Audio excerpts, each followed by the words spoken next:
Hey y'all, welcome back to Colored Couch Conversations, a podcast where I have intimate conversations with women of color on my couch. It's my virtual couch right now because you know we in quarantine and everything.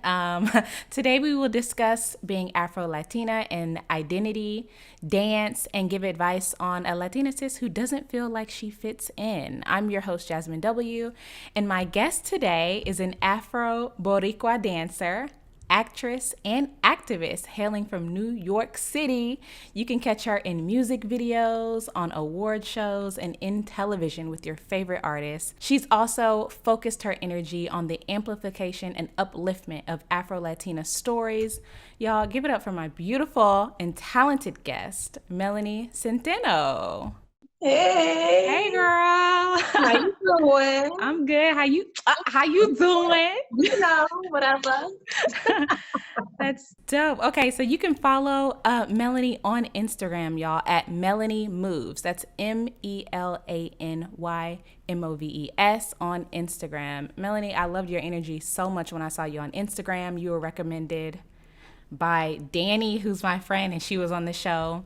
And one thing I really noticed about you on your Instagram, you openly talk about being Afro Latina, and you make a point to educate your audience on nationality, race, and even gun violence. Now you have a passion about that. So tell me a little bit about you. Tell me about that. Well, I'm 100% Puerto Rican, born and raised in New York City. I was born in the Bronx, and I grew up in foster care from like a very young age, like 3, and I aged out of foster care.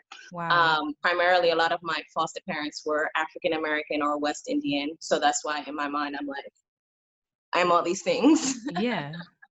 But definitely Afro Boricua. My grandparents came here from Puerto Rico during the Great Migration in the 50s. I went to college, Stony Brook University, for clinical laboratory science randomly. Oh, dope. Worked for a while, realized that a 9 to 5 is monotonous, and found a passion in dance. And I randomly was able to get unemployment and pursue my dreams. So that was around 2010. I got signed, and I've been a professional dancer, moved to LA 6 years ago, and just been doing that and finding other ways to diversify myself in the entertainment industry.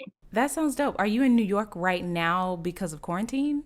Yes, I am in New York right now because of not necessarily because of COVID. I did have like a death in the family, and I came to New York like mid-May for it. Yeah. And I kind of stayed here. My best friend's keeping me hostage along with her sister, which I don't mind because I'm not doing anything in LA anyway. Like, there's no work. My agents are like, everything is virtual, girl. You chilling. And I was like, great. I got my tripod and my ring light. It's lit. Yeah. And I just like being in New York, the energy here. I get to be around friends and family. And I get to be around my culture because you don't find the Caribbean culture in LA like that. And Yeah. I'm just really happy to like be home during a time when there's literally nothing to do. And Yeah. four walls in LA isn't as pretty as four walls in New York. I feel you, especially in the summertime, Yeah, especially in the summertime. And this is the first time I've been home in the summertime since I moved to LA. Like, I always come for Christmas. So it just feels so good to be here and like, have that type of energy. Cause girl, LA, you already know. I feel you. Okay, well, I know you have a GoFundMe for, is it your family member that passed away? Is it your cousin? Well, she's actually my nephew's godmother, or Okay. she was, may she rest in peace. Her name is Ashley Williams. We knew her as Latte, 20-year-old woman, mother, single mother to a 7-year-old. She was killed by a stray bullet in Mm. Hempstead, Long Island, rumored to be related to gang violence and obviously gun violence on like a really violent block. Like, I think they call it D block. Like, Mm. shootings happen there very regularly. So I do have a GoFundMe on my social media right now. We've almost reached the goal, actually. When I first posted it, it was at $5,000. It's about at $19,000 now. The goal is $20,000 for funeral expenses for the young lady. Obviously, no one's ever prepared to bury someone that young. Right. Her son is 7 years old. He's an orphan now. And right now, the other thing that I'm focusing on my social media is a petition to change the name of the street to Latte's Way, so that we can kind of raise awareness on gun violence in Hempstead.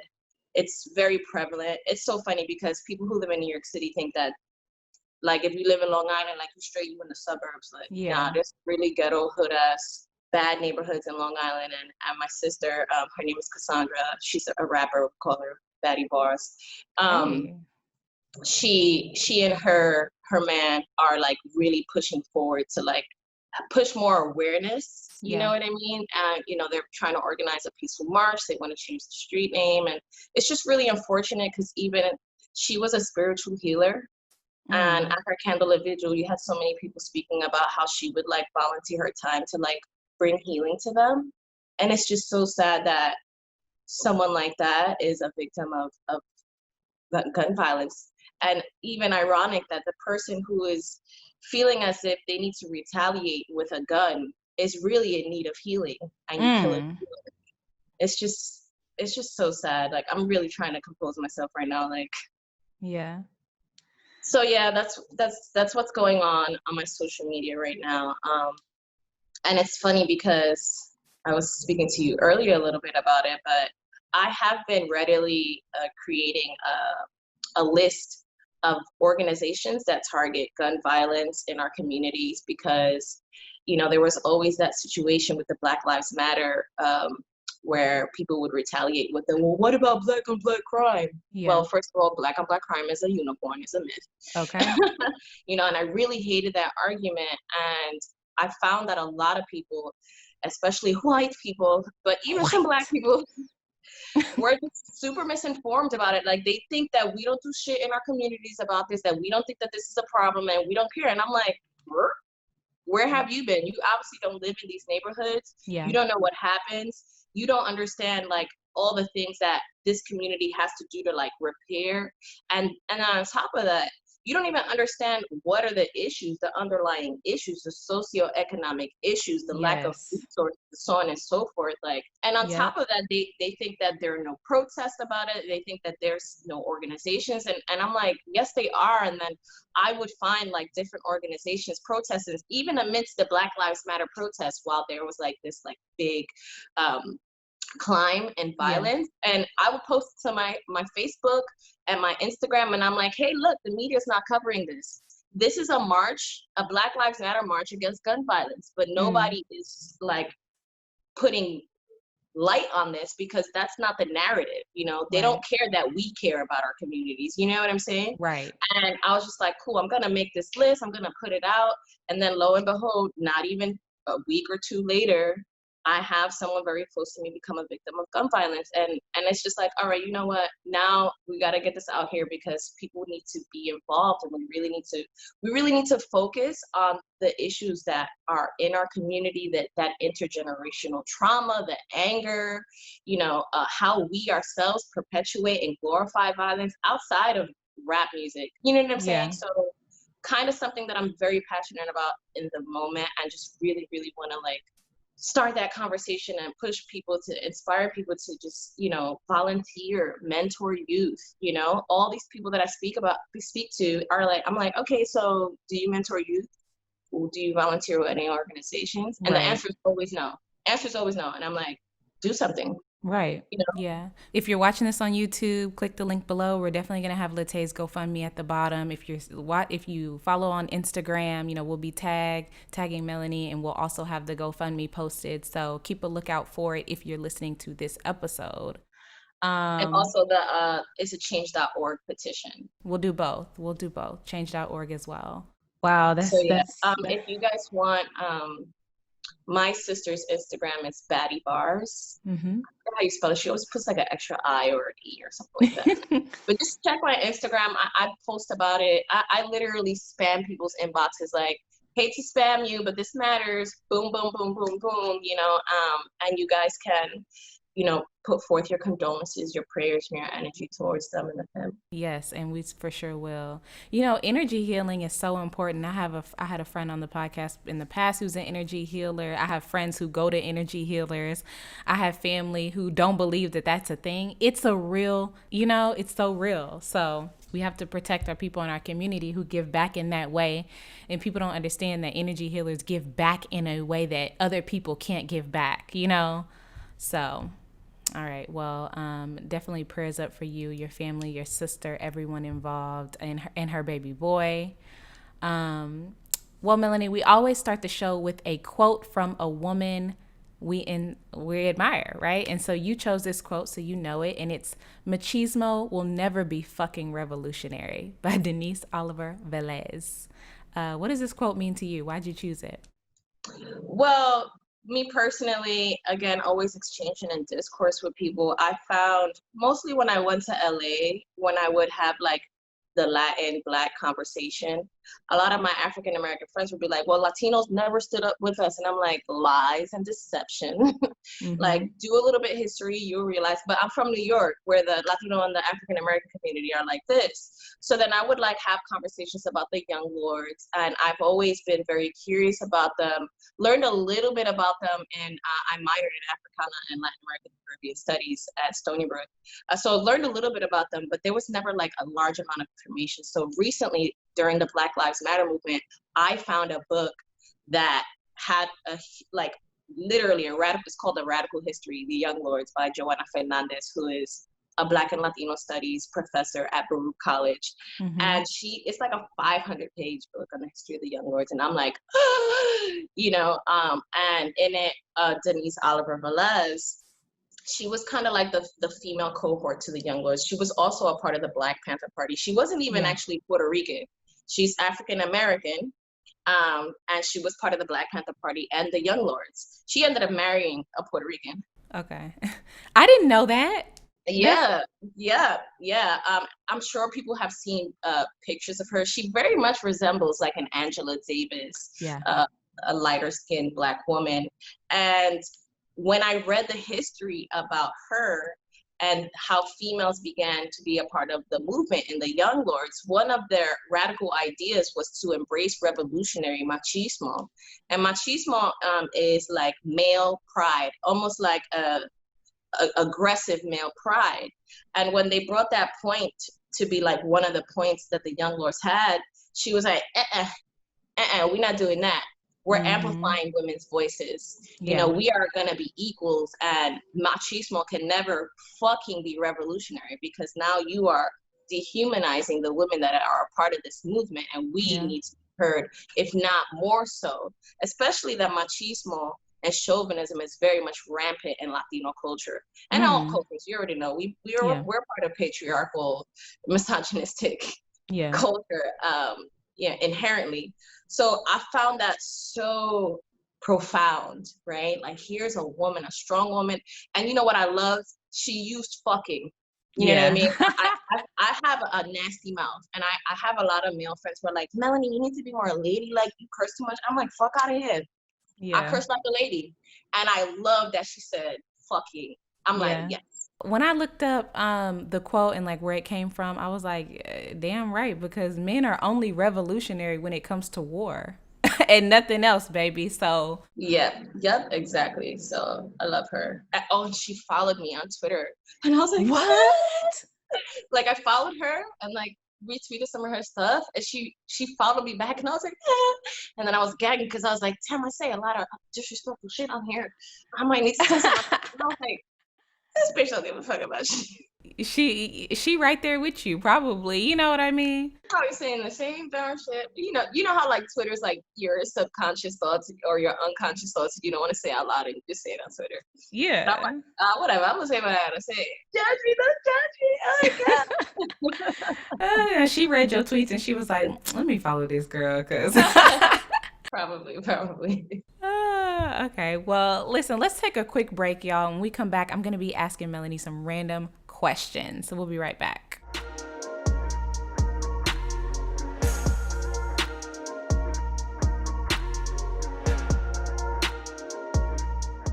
Hey, y'all. I wanted to tell you about a new podcast called Wild Wild Tech. It's about the wildest and weirdest stories in technology and how it's shaping our culture. Y'all know I used to work in tech, but I was not aware of how much technology is affecting our daily lives in the most bizarre ways. Okay, for example, I learned on Wild Wild Tech that the US Army is recruiting the next generation of soldiers on Twitch. Watch your sons, okay?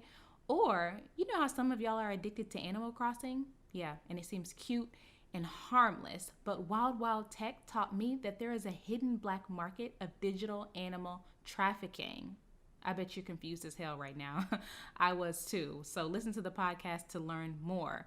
Hosts Erica Jordan Weber and Joshua Rivera will bring you each topic through the voice of experts who know all about the hidden world of technology, along with real people who have had their lives changed in strange ways by the digital world.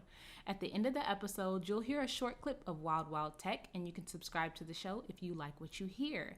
You can also find the link in the episode notes that will take you right to the podcast.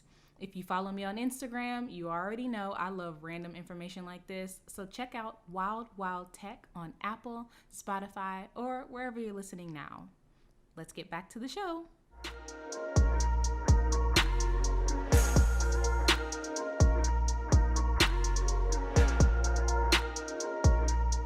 Hey y'all, welcome back to Colored Couch Conversations. I'm here with Melany Centeno, and we are going to talk about dance a little bit. So you quit your good job to dance, girl. I sure did. But you know what's super inspiring about that? What age did you, when did you quit that? Because most people who dance have been dancing their whole entire lives professionally. So it's super inspiring that you were in adulthood and you did it. So tell me about that. Well, I guess that story kind of starts in college. So let me start there. Okay. And actually, my best friend, she's sitting right here. She's the reason, right? So in college, me and my high school best friend, Tasha, we were going to run track because we ran track in high school. And we met with the track coach. The track coach was like, yeah, so we have practice at 6 a.m. Me and Tasha looked at each other like, nah, we don't have to. So we were, looking to find other organizations to be a part of. And we didn't like a lot of the sororities on campus. They were mess stush. And we're like, And then these girls came up to us about like this new dance troupe called Deja Vu that they just started last year, blah, blah. And some of the freshmen that we had met were interested in it. And my current best friend was one of them. So we were like, you know what, fine, we're going to audition. And Tasha's like, you auditioned? I'm like, girl, it took me 6 months to learn how to log on. Like, you really want me to? I was not a dancer. Yeah. And I auditioned. Girl, I wish there was a tip for this because I know I was going left when motherfuckers was going right. Like, I know. And then we had 3 numbers. The last one was to a dance hall track. Like, she's hot, she's blazing. And for that one, I was able to keep up a little bit because I'm from Brooklyn. So I know some of these dances, even that they took me 6 months to learn because I'm in Brooklyn. All my friends are West Indian. Tasha's Trini Jamaican. Like, there's no way I was going to be a Husky 16 not knowing all the dance hall dances. Yeah. So they left me on the dance team to be an alternate. Okay. So as alternates, you always had to audition to be in the shows on campus. And my roommate, who is now my best friend, she would force me to practice every day. Yeah. And eventually I picked up enough to be able to perform a few times. And then I was on the step team. So I still performed in college, but mostly on my sorority. Once I pledged, I'm in a sorority, Sigma Lambda Upsilon, Senoritas, look this up. Once I pledged, that ended up becoming my focus. So I kind of stopped focusing on dance a little bit and just really focused on being like really active on campus, like super Latina, Yeah. When I graduated, I was like, God, I gotta lose this freshman 15 because I had gained a little bit of weight. And I started dancing salsa after work. Just like for fun. Leisure. Yeah. And girl, I was obsessed. I would dance 5 days a week, go to the socials, come to work in the morning, tired because I was dancing all night. Yeah. And then I joined a few dance salsa companies. They let me travel with them. We went to Europe. I was like, damn, this is what you could do. When I realized you could get paid to dance, I was like, oh, I gotta look this up. Yeah. I found a dance program at Broadway Dance Center. I'm 25, mind you. Yeah. I'm 25. It was the only program that allowed people over 23, I believe, dance program. Wow. And they were asking for a shit ton of shit that I have. They were like, 5 years of hip hop, 8 years of ballet, blah, blah, blah. Bitch, I had like 2 years of salsa. That's what I had. And Yeah. like, my limited time dancing in college. And I was like, whatever, I'm going to apply anyway. Because I actually was really good on the salsa company. And I looked like I had technique that I didn't because I just had the facility. And Yeah. they let me in the program. I got signed right out of that program. And what's crazy is that I applied for the program. I was still working. And I was like, I don't want to quit because if I quit, I'm not going to be able to live, because it was like a 3-4 month program. Yeah. But then I was like, you know what, but what if I do the bare minimum? Maybe they'll fire me. Because I worked in a really small lab. So I did the Yeah. bare minimum. I would come in late. I'd be like, oh, everything that I did, I just was like, just don't kill nobody. So if it was about the patients, I did it like 100%. Yeah. Everything else, I was like, I gotta sleep right now. You know what I mean? And eventually they let me go. But the thing is, my boss kind of knew. Yeah. And he was like, we're gonna let you go. And it was hard. That's my first job out of college. You know what I mean? But it was like a happy, sad cry. And then I was able to live on unemployment while I pursued my dream. And I got signed from right out of that program. Wow. Like actually one of 2 people in that program who got signed like straight out of that program at Broadway Dance Center. So Yeah. yeah. Listen, the only thing that I keep thinking about is I quit my full-time job to do comedy, right? Last year, almost a year in a few days. I was an HR business partner, so I had a really good job. I don't want people to listen thinking you can get fired from your job and get on unemployment every time. What was the reasoning for firing you? They just fired me because I think one, they knew I didn't want to be there. Yeah. And they knew I wasn't gonna quit.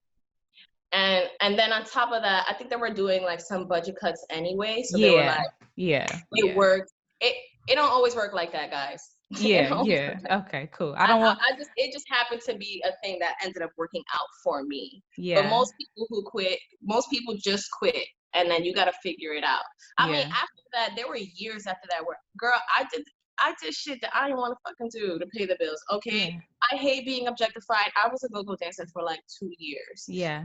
My boyfriend we call it hitting. He used to dance on the train. Those people you see on the train, that's how we paid. Yeah, it was struggle bus. You know what I mean? Before I was able to like really just dance and pay bills for many years, girl. And it was so embarrassing because I would be in these nightclubs in Washington Heights with people that I went to college with. And they're looking at me like, yo, she got a whole ass degree. She go dancing. And I'm like, hi. But you know what? That's crazy because when I look at a go-go dancer, they're always hella in shape. Like I can't dance. I'm not one of those. I cannot dance at all, girl. But they're always hella in shape. Ain't nobody touching them. They way up. Like I'd be like, I could do that if I could dance, and you do it at night, so you could have a full-time job and do that. So it's crazy that people will look at you and be like, "What you doing dancing?" It's like I'm making extra money or whatever I'm doing, Yeah, but training is expensive. Like dance classes are like $20 a pop. And that was 10 years ago, they were $20 a pop. They're like $25 a pop now. Facts. So you did whatever, you volunteered at the dance studio. Here you are wiping windows for classes. Or just like, volunteering your time with teachers so that you can guest in their class. Like I barely slept. When I did a dance program, I was working full time because I got a second full-time job. I danced from 8 in the morning till 3 p.m., went to work at 5 p.m., got off at 1 a.m. to wake up in the morning while I was in that program. Yeah. It's not a walk in the park, boom, like stars aligned. Like stars aligned and then they didn't and then they fell and then they aligned. That's how it works though, You got to keep it pushing. That perseverance, I think it might be Will Smith who has said this. It's like, it's not really about being good. It's really about not quitting. You know what I mean?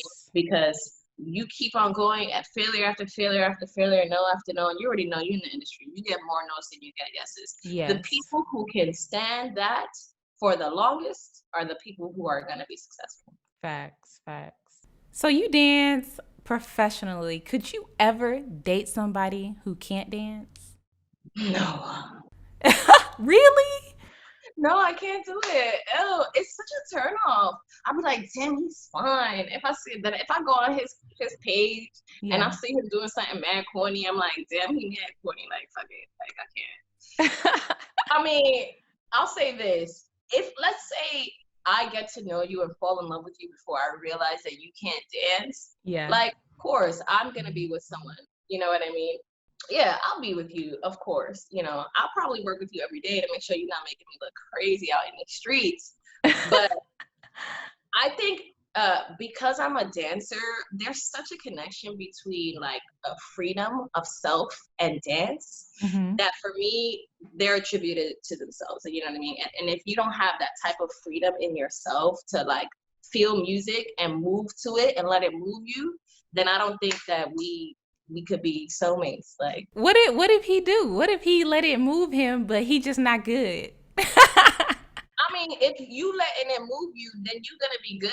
You know what I'm saying? Like, there's no way that you're letting music move you, and then all of a sudden you off beat. I mean, you know what I mean? Um, Yeah. I do. you know what I'm saying? People who really love music and love the culture of music also love dance. You get what I'm saying? Like, think about our cultures, right? There's no way that you have a family function and we not dancing. You get what I'm saying? So it's just like, if you grew up in this and you love this, you're gonna have the steez. You're gonna have the feel, and that's attractive. You know what I mean? Yeah. That tells me a lot about you. That's hilarious. I do not like guys who dance. And maybe it's because I can't dance myself. And I'm hella extroverted, and I don't like to date extroverted guys. So if we out and you in the middle of the dance floor, I'll be like, what? I'm gonna see you dance, and there's no way you telling me that you can't dance. You probably not like popping and doing all this crazy shit and really rocking, but there's Yeah. no way that you can't at least hit a cool two step. And honestly, that's kind of all you need, because almost every single one of these fad dances, they're two steps. If Yeah. you can two step, then you can dance. You know what I'm saying? I'm talking Yeah. about the like chill. Nah, I can't do you. I could definitely two step. I could let you slide. I could two step, but my husband's Nigerian, and at a Nigerian wedding, I sit my ass down, okay? Because girl, they will dance circles around me. That's funny. One question I have for you is when I think about Puerto Ricans, I think about, Afro Latina culture, and I think about black people, but I have to remind myself, and I wanted to ask you, are all Puerto Ricans black? And if so, why not? Like, are they or not? Well, I think there's like a very large misconception, and you can blame American education on this. Mm-hmm. Um, and actually, you can low key blame any education, because even in Puerto Rico, to a certain degree, in Dominican Republic, a lot of these places outside of maybe Cuba, they just, there's so much misinformation in about race, Mm-hmm. right? And I'll speak specifically about Puerto Rico. Puerto Rico, Cuba, Dominican Republic, all these Latin American countries are just like the US. Mm-hmm. They had African slaves, they had indigenous peoples, and they had colonizers. Their Mm-hmm. colonizers were not the British the way that they were here in America. The colonizers in our spaces were Spaniards. Yep. Spaniards are not black. Yep. Although there were some Spaniards who were, right? The Moors, right? They were like Northern African mixed, right? But the majority of Spaniards who had the money and who came to colonize these islands were white, Mm-hmm. white, White. white. So for us, when you say, and we equivocate race, Puerto Ricans, there was an era where we had leadership that promoted Puerto Rico as like this like racial paradise where race didn't exist, and we're all three races and we're all this and that and the third. But there's an issue with that, because now you don't see the disparity. You don't see how Loíza, which is the blackest town and city in Puerto Rico, is the poorest city. You get what I'm saying? So yeah, no, not all Puerto Ricans are black. The vast majority of Puerto Ricans do have African ancestry because of the way that mixture happened in Spain. Excuse me, in Puerto Rico and Cuba and Dominican Republic. It wasn't like in the U.S. where it was like a secret to like have sexual relations. Let me stop. We got raped just like y'all got raped. Yeah. But after, there were times where they were like taken as wives, and not as just the quiet mistress that was also the slave. Like, it was like the wife, and then after a while, Catholics gave more rights to blacks in these islands because they realize, oh, you're not savages, you have souls, you're people. So there's the opposite in America where they're like, you're not people, you're 3/5 a man, blah blah blah. None of that happened. Jim Crow didn't happen. There was just such large mixing that almost they didn't see it anymore, right? Because most of the people look like me, right? They were just very mixed race. But then there were times in the history where they literally whitened the race. I forget the name of the royal decree from Spain, but they gave free lands and slaves to white people to come to Puerto Rico to whiten the island because they were afraid that the slaves were going to revolt. So yes, in Puerto Rico, you have straight up white people, German, British, Dutch, Spaniard. You have lots of mixed people like myself, who I'm very mixed race, but definitely Afro indigenous. And then you have Black people, you have indigenous people. But vast majority of Puerto Ricans are mixed race and have African and indigenous ancestry. The one thing that always confused me and still confuses me about that is, I think Americans have this misconception that anytime soon America will be all mixed people. They're like, oh, by 2040, everybody's going to look like Melany. And it's like, actually, no, they won't. I don't know if you know that. It takes a very, very long time. And you can use Puerto Rico as an example, right? Like, how long ago were the slaves brought in? Hundreds of years ago. And there are still some white people and some very dark-skinned people. And why doesn't everybody look the same there? So it kind of makes me feel like, are the white people in Puerto Rico are there some people who just only want to date light-skinned people or white people there? And why doesn't everybody look mixed race? You know what I mean? Yeah, definitely in Latin America in general, and all Latin American countries, there is this idea of mejorando la raza, which is like bettering the race.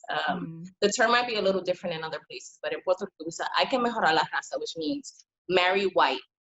But it's not necessarily the Black man's plight that he feels that way. This is an indoctrination.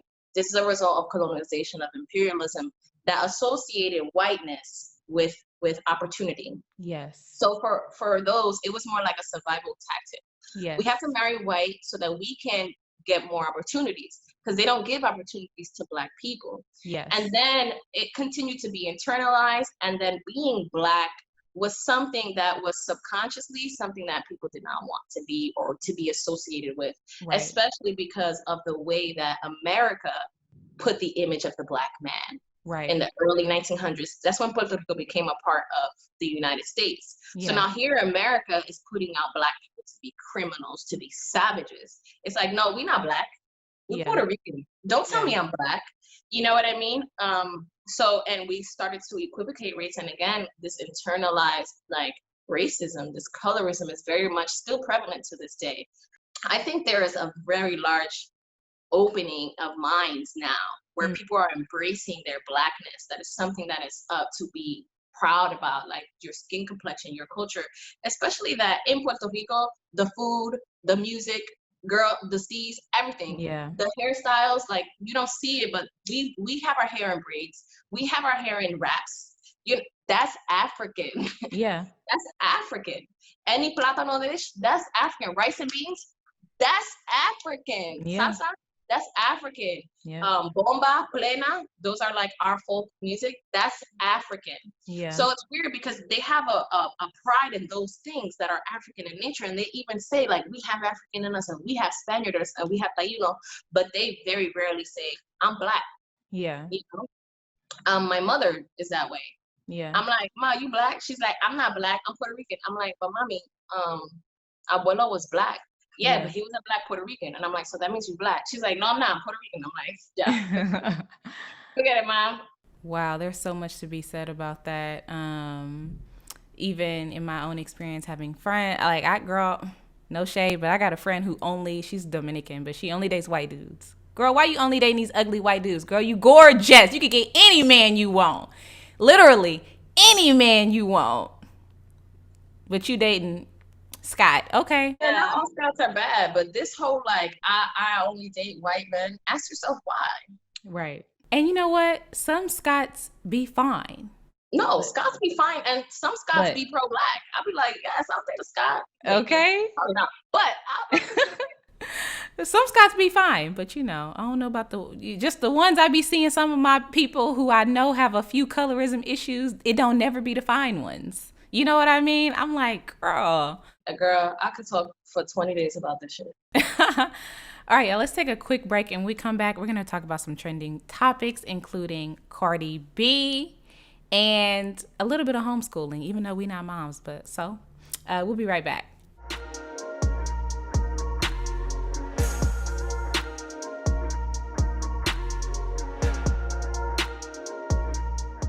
Hey, y'all, I wanted to tell you about a new podcast called Wild Wild Tech. It's about the wildest and weirdest stories in technology and how it's shaping our culture. Y'all know I used to work in tech, but I was not aware of how much technology is affecting our daily lives in the most bizarre ways. Okay, for example, I learned on Wild Wild Tech that the US Army is recruiting the next generation of soldiers on Twitch. Watch your sons, okay? Or, you know how some of y'all are addicted to Animal Crossing? Yeah, and it seems cute and harmless, but Wild Wild Tech taught me that there is a hidden black market of digital animal trafficking. I bet you're confused as hell right now. I was too. So listen to the podcast to learn more. Hosts Erica Jordan Weber and Joshua Rivera will bring you each topic through the voice of experts who know all about the hidden world of technology, along with real people who have had their lives changed in strange ways by the digital world. At the end of the episode, you'll hear a short clip of Wild Wild Tech, and you can subscribe to the show if you like what you hear. You can also find the link in the episode notes that will take you right to the podcast. If you follow me on Instagram, you already know I love random information like this, so check out Wild Wild Tech on Apple, Spotify, or wherever you're listening now. Let's get back to the show.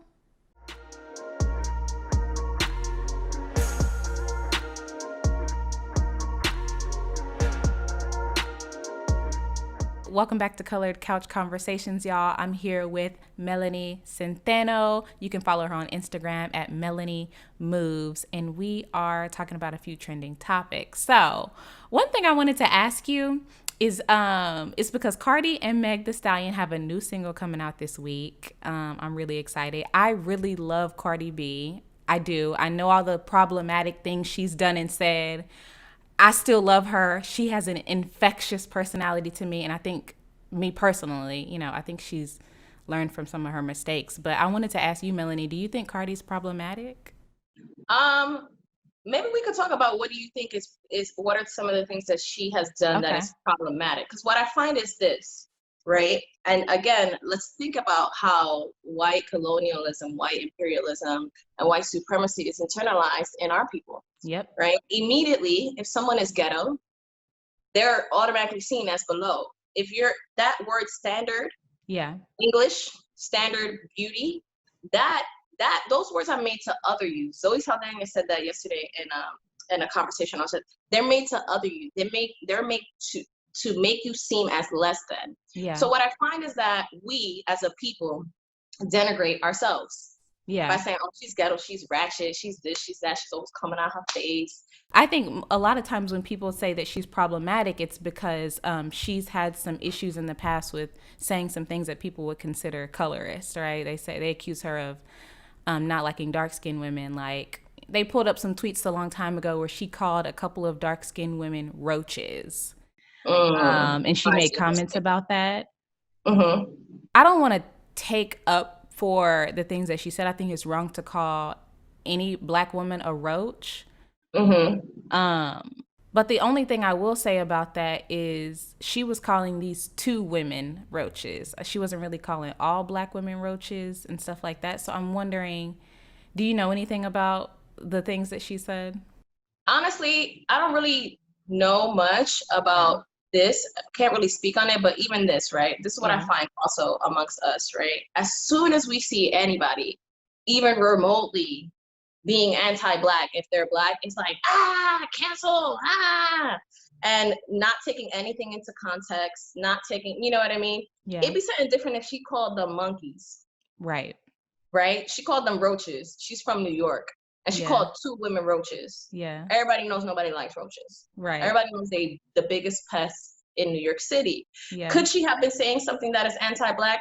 Quite possibly. Yeah. Could she have just been saying it because these 2 bitches were pestering her? More than likely, Right. the latter. You get what I'm Right. saying? I don't know any other things that she has specifically said that is colorist, but I do know that she's half Trinidadian and she half Dominican. She very much proudly says that she's a Black woman. Yeah. You know what I'm saying? Like, granted, she's super fair skinned and all these other things. And on top of that, let's talk about how we talk about ourselves. You get what I'm saying? Like, this is an issue that we have, that we always try to denigrate each other.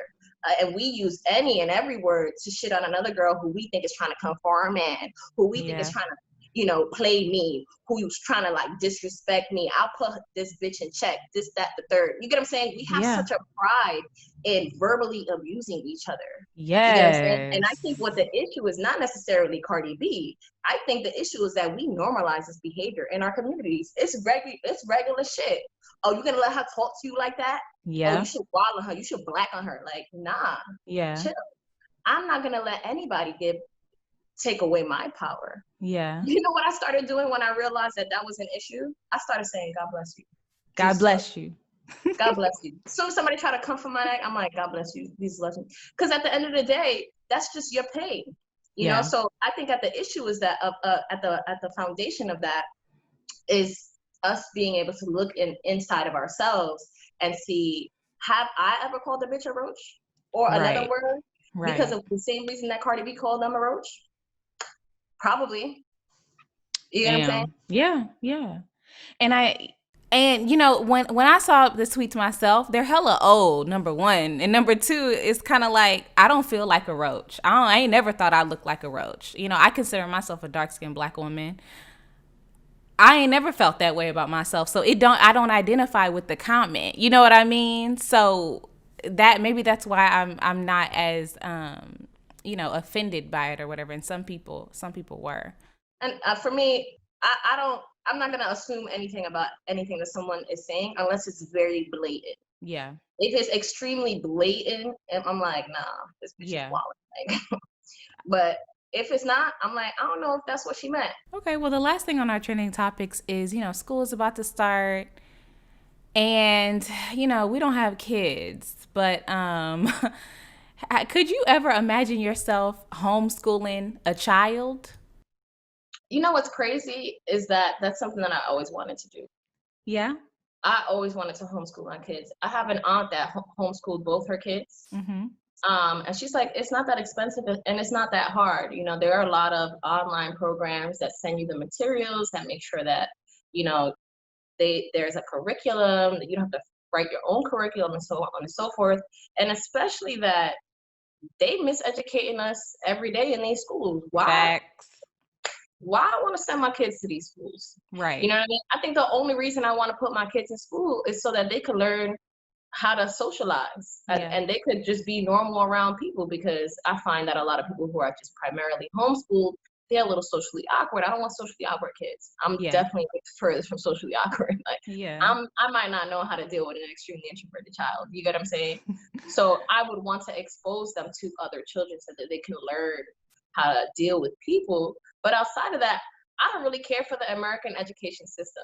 Yeah. I don't. And you know, that's one thing. It's so shocking that you said that you wanted to homeschool your kids, because like my mom asked me the other day, she was like, oh, you know, I don't know about homeschooling. And I was like, Mom, that's something I always thought that I could do.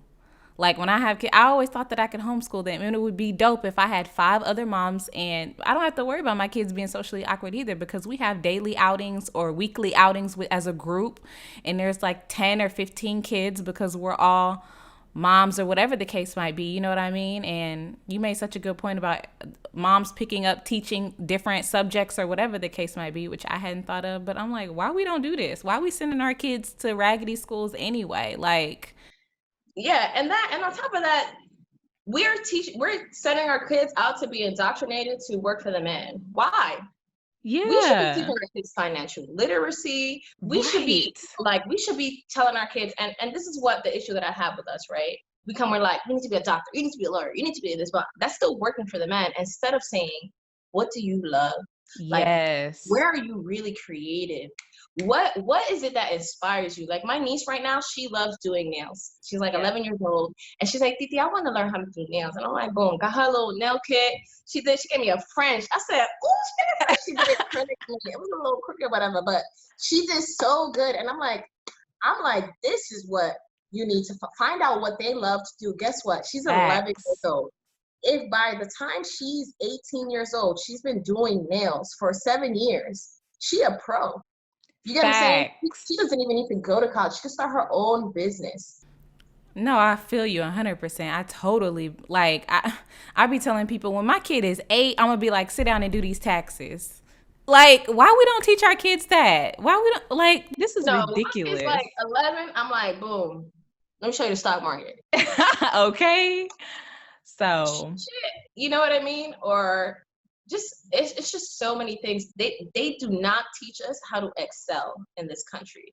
And facts. I am not a proponent of capitalism. Mm-hmm. I hate that shit. I think capitalism is the devil, right? If money is the root of all evil, then guess who is the person planting the root of all evil? Capitalism, right? Yeah. But we live in a capitalist society. So while I am living here, I have to learn how to maneuver in this world. Yep. And they don't teach us that. And especially not in the hood. Yeah. Let's get it So together.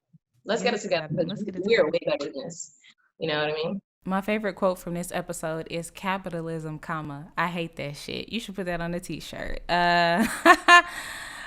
Okay, y'all. Well, we're finally in the Keep It Real corner, and we have somebody wrote in to me. I went live on TikTok. I have a pretty good TikTok following, and I asked for questions for you, Melany. And I actually had somebody ask me, they said, I'm Latina, and I always hear that I'm not Black enough and I'm not Hispanic enough. I love both sides. What's your advice for them? I also encounter that issue, especially in entertainment, right? Mm. I've had instances where I would audition, and when they typecast and I stand with the Latinas, they have me stand with the Black girls. And when I look over, the Latinas in the Latina section are Italian and French. Like, no exaggeration, Italian and French. And I have instances where I work for Latino award shows where me and 2 other people are the darkest Latinos in the room, and most of them are American white or even European white people in this crowd of 50 dancers. You know what I'm saying? I have instances where I work for Latino shows and they lighten my complexion 3 shades. They straighten my hair. It's a big issue. And it makes you feel unseen, and it makes you question your identity. So my advice to you is say, fuck that. Nobody can tell you how the fuck to identify. You know what I'm saying? I'm Latina, I'm Black, I don't have to choose, and I don't gotta prove to nobody that I'm Latina enough or that I'm Black enough. Mm-hmm. It is literally in every single nuance of who I am, in my experience, in my upbringing, and how the world sees me or doesn't see me. You get what I'm saying? So I say to the naysayers, actually 2, flip Two the middle bird. fingers. Two middle 2 fingers. middle fingers to the naysayers, and I struggle with that as well. So I feel your pain, baby girl. But be so proud in who you are, and nobody can tell you any different. So for me, when I flipped that switch, it was like, okay, now what am I gonna do to change this? Yeah. All right, I have to network. I gotta find more Black Latinas in entertainment, and we gotta create our own shit, and we gotta, the people who are the voice of this movement, and like, fuck all this shit. You know what I'm saying? We here. So, I mean, you don't have to be as loud as me. I'm a loud bitch. But you should be. find out what it is that you need to do. Even if it's just a conversation with 2 or 3 people, like, there's Black people in Latin America. Like, we Black. We descendants of slaves. Yeah. Yeah. I've had several conversations like that with my Black friends. Yeah. When I say Black, I mean like African Americans. They're like, there's Black people in Puerto Rico. I'm like, Blacker than you, my nigga. Black. What? Yes. Yeah, there's some people who think that there are no Black people in Puerto Rico, that we just look like me at the darkest, and we look like J-Lo, and we look like Mark Anthony, and everybody in between. And I'm like, no, there are Black people as Black as you, Jazmyn, in Puerto Rico. Yeah. You know what I'm saying? Like, stop. Yeah. Stop. You know, educate yourselves. And if you need to just be that person to educate, then take it with a grain of salt. Just say, hey, you know, let me talk to you about race in Latin America. And you yourself as a Black Latina, there's so much things that we're just not gonna learn, you know, but you have Google, you have so many things that right at your fingertips. There are books about it, like learn about it. I find that when you learn the history and when you find Black Latino heroes, it makes you so prideful. You're like, oh my God, I'm Black and Latino. Look at all these Black Latinos did. You know what I'm saying? I'll start you off with two.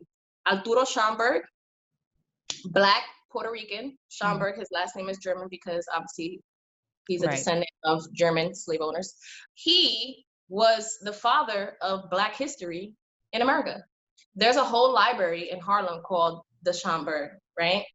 And he was someone who helped organize and find artifacts and research so that Black people can have a history in America. He's just as Black as Black Americans. Like, we are the same people. We very similar struggles. Like, let's unite, right? Then the other one, and I'm Puerto Rican, so I'm gonna give you Puerto Ricans, is Pedro Albizu Campos, right? He is a leader of the Puerto Rican liberation movement, right? He wanted Puerto Rico to be its own island, led revolutions in Puerto Rico to free itself from the colonial rule of the United States. Didn't succeed, you know, but created an idea and a pride in being Puerto Rican and being Black. So that's my advice. Sorry, I was rambling, but I get excited. Let me tell you something, girl. If you didn't get nothing from that advice, if that wasn't the advice of your life, I don't know what to tell you, okay? Melany, what do you have coming up? Like, how can people keep up with you right now? Go ahead and do all the plugs that you want to do. Well, like you kept on mentioning throughout, my Instagram is @MelanyMoves. That's where I'm pretty vocal. Facebook here and there, Twitter here and there, but you're mostly gonna find me on Instagram. Right now, I'm working on a few things to help brand myself with a brand. It's Moves. The brand is Moves. Clearly, Melany Moves. So I'm gonna start doing some merch. And also, I do a lot of fitness stuff. And for me, right now, the focus on my platform is education. I found that is my calling. Like, I am an educator at heart. I'm such a curious being. People come to me for so much information. So now I'm going to use my platform to continue educating gun violence, Black Lives Matter, Afro Latinidad. And then also, nothing specifically project-wise right now, being like coronavirus and COVID-19, but I'm really excited about meeting and networking and collaborating with a lot of more Afro Latino and Afro Latinx artists and creatives. And just look out, because the energy shift that's happening in Afro Latinidad in Hollywood is real, and I guarantee you my face is going to be all up in that mix. So watch out. And listen, just because you said it, you believe it, it's definitely going to happen. So I believe you, sis. I'm waiting to see you all over everything, not even just over like Latinx content, but all over every space. You know what I mean? Because people are starting to really vocalize and really admit that they need us. They need Black women. They need Latina women to keep the movement going. So women of color, that's why I created this podcast. So yeah, and this is dope. Thank you for inviting me on here. Jenny was like, oh my God, I plugged you to my friend. She sent me in. She was like, oh, she's mad funny. I'm like, I'm mad funny. And I was just like, of course, anytime. Well, I already talk a lot to begin with. At least have somebody listening to me, right? Exactly. You get what I'm saying? Like, and I think also, like, everyone has something worth to say. Like, there's something that you have of value. And I love that you have given me the opportunity to present some value to anyone who's listening. So I appreciate you thinking of me. It was so valuable. I learned so much. So I can't wait for people to hear this and learn from you and follow you and fall in love with you and look at your list and volunteer. I can't wait. I'm assuming the list that you put together is going to have, spaces in LA where I can personally contribute and everything like that. So I can't wait to volunteer. For sure. I'm going to start the list of the gun violence organizations, and I'll start there with gun violence. But I Yeah. also am going to do these mentorship. Yeah. I just want to start putting out more master lists. Well, this is such a great episode, y'all. Don't forget to rate, review, and subscribe on the platform that you're listening on right now. And if you loved Color to Couch Conversations, make sure to tell somebody about the show. Okay, do not be selfish. You can follow us on Instagram at Color to Couch Conversations, and you can watch the show on my YouTube channel. That's comedian Jazmyn W on YouTube, spelled Jazmyn. Thanks to my dad. Thanks for listening. Bye.